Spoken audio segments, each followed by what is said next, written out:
hall of the Interstellar Arts Exchange shimmered with silver light as ships drifted past the windows like quiet lanterns. Delegations from dozens of worlds gathered under the arching dome, where crystal beams flickered with coded messages from distant colonies. It was a gathering meant to celebrate harmony among cultures, but most attendees whispered that it was a display of the Federation's pride. They always wanted to show that their species remained the greatest contributors to the arts. Yet humans, a newer member among the stars, were viewed as quaint guests who liked noise, rhythm, stubbornness, and strange ideas. At the center of the dome stood a long stage shaped like an open wing. Upon it rested a piano forged from obsidian alloy, its surface smooth as midnight. The keys glowed faint blue, tuned by quantum tension that could hold pitch even during warp tremors. Every starburn performer respected that instrument. They said it demanded mastery. They also said no human could play it without embarrassing themselves.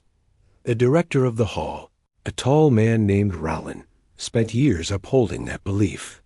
He wore a coat lined with metallic thread that shimmered gold, a sign of his status within the Federation's cultural core. He trusted precision above all. Human talent, he believed, lacked discipline, and he never hid that opinion. When he saw the human delegation entering, he smirked with gentle mockery. At their front walked a mentor named Halle, and beside him a small boy named Dan. The boy looked no older than 12 cycles. He wore plain clothes without any shimmer or token of honor. Only a tiny patch on his sleeve, the emblem of the Human Colony Guild, hinted he was part of something official. Rallin raised a brow. "That child is your representative for tonight's open audition?" Halle nodded calmly.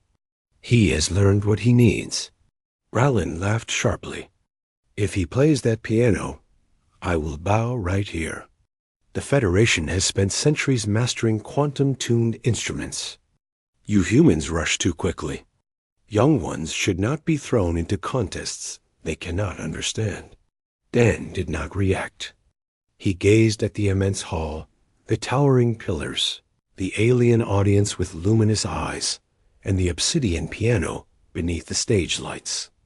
To many children of Earth, this would have been overwhelming, but Dan remained still, as if waiting for something quiet within himself.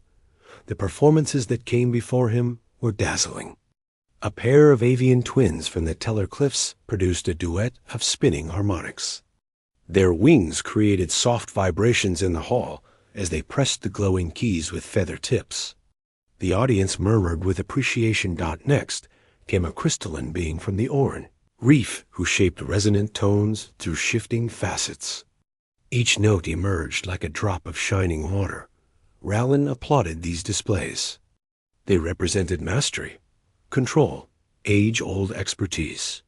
He liked skills born from tradition. He disliked surprises. Humans always brought surprises. When Halle guided Dan toward the stage, the audience shifted. Some leaned forward with polite curiosity. Others tried to hide smirks. A few whispered that the human mentor had insulted galactic artistry by offering a child instead of a seasoned performer. Dan stood before the piano. His small reflection stared back at him from the obsidian surface. The hall's lights glowed like constellations across the polished alloy. He sat on the bench that adjusted automatically to his height. Rallin clasped his hands behind his back with an amused snort. "This will be brief." Dan lifted his hands slowly. His fingertips hovered above the blue-lit keys. For a moment, the hall felt impossibly silent, as if the dome itself waited to hear what humanity dared to offer. Then he played. The first note rang with a depth none expected. It was not loud. It was not forceful. It came out smooth and steady, like a distant sun rising across dark waters. The sound carried a warmth not often felt in the metallic acoustics of the hall. The next notes followed. A slow melody unfolded, shaped with memory and heart, as if the boy drew from something older than skill. Every sound formed a story of distant worlds humans had traveled, the halls they built from scratch, the storms they endured, the hope they carried. Alien listeners shifted in surprise. Their eyes widened. Some leaned forward with disbelief. Dan's hands moved faster, still controlled, still gentle. The piano responded with a ripple of shimmering tones. The quantum-tuned frame vibrated with energy that danced along the edges of the hall. Crystals embedded in the ceiling flickered in synchrony as if awakened. "Ah," Teller Twin whispered softly. "I have never heard a human make the quantum keys respond like that." Rallin blinked. His earlier smirk faded. The floor beneath him reflected the rising glow from the piano like waves of color. He stepped closer without realizing it. Dan continued. He shaped harmonies with subtle shifts. A pause here, a soft pressure there, a stretch of sound that lingered like the aftertaste of a memory. Every measure carried something deeply human. It was not perfect in the way Rallin admired. It was perfect in a way that came from life rather than rules. The hall felt alive. Even the crystalline being from the Oran Reef tilted its head, absorbing the emotional resonance with fascination. The avian twins folded their wings and listened in silence. The shimmering lights from passing ships outside slowed slightly, caught by the hall's sensory systems responding to the performance. Hale watched with calm pride. He knew Dan possessed something rare. He had found him years ago on a remote colony where the boy had repaired a broken digital piano with scrap parts and hearing alone. Hale recognized that spark. He nurtured it quietly. Humans did not need grandeur to show their worth. They needed moments like this. Dan's fingers began a new passage. Faster, sharper. The hall thrummed with rising power. Each note struck the air with precision. The quantum tension inside the piano vibrated like a living pulse. Some listeners gasped as faint visible waves spread from the keys. A ring of pale blue shimmer circled the boy. The instrument responded only like that for those who understood it deeply. Not through calculation, but through connection. Raylan's breath caught. He had spent decades studying this instrument. He had trained countless starburn musicians. He had believed no human mind could synchronize with the quantum-tuned harmonics. Yet that boy, that small human child, was commanding it with ease. The final section rose like a tide. Notes intertwined. Themes from earlier returned, carrying more strength. The melody climbed higher. Then it descended softly like a departing breeze. The final note hung in the hall for a moment. When it faded, there was complete stillness. Not a whisper, not a breath. The hall of the Interstellar Arts Exchange held its silence as if honoring something sacred. Dan lowered his hands gently. He looked at the piano with gratitude. Then he looked toward the audience with calm eyes. Hale stepped forward and placed a hand on his shoulder. Only then did the hall exhale. A wave of sound swept across the seats. Applause. Shocked, awed, genuine. Some voices trembled. Others cheered.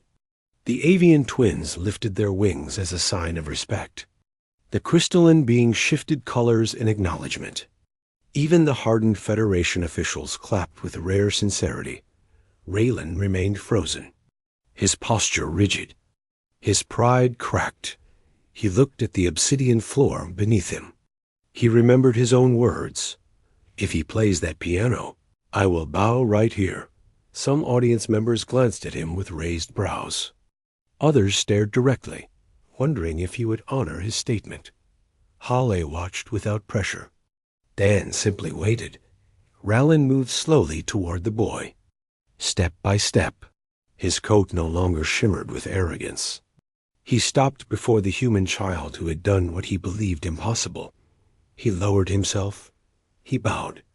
One knee bent. Spine forward. Hands by his sides.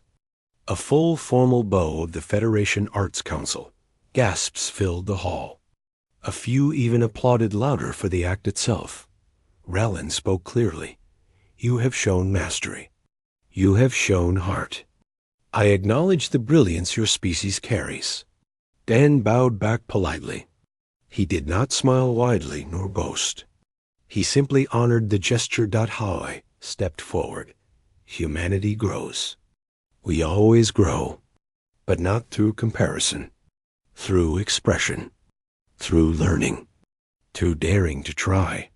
Rallin rose slowly. His eyes held new respect. You will perform at the main gala. This is not a request. It is an honor, and it is deserved. For the first time that evening, Dan's composure shifted. A small spark lit in his gaze. Thank you. I want to play again. Rallin blinked. You are not tired? Dan shook his head. I want to learn more from this piano. The director let out a soft breath. Then perhaps the Federation must prepare for more surprises. We believed we understood humans. It appears we have only begun to learn. The hall lights brightened in recognition of a cultural milestone. Delegates from various worlds approached to speak with the boy. Some asked about Earth. Others asked how he trained. A few wondered aloud if all human children held such potential. Halle answered kindly, but made sure Dan did not become overwhelmed as the gathering continued. The starships drifting outside paused briefly in their paths. The sensors registered a gentle vibration that spread from the hall and echoed into open space. The melody Dan played had imprinted itself into the surrounding network. It would travel across stations and satellites, carrying a message without words, a message that humanity did not come to imitate. They came to contribute. Later that night, long after the last delegate departed and the hall returned to its resting glow, Dan sat again at the piano. Halle remained nearby, silent yet present. The boy placed his fingers on TH,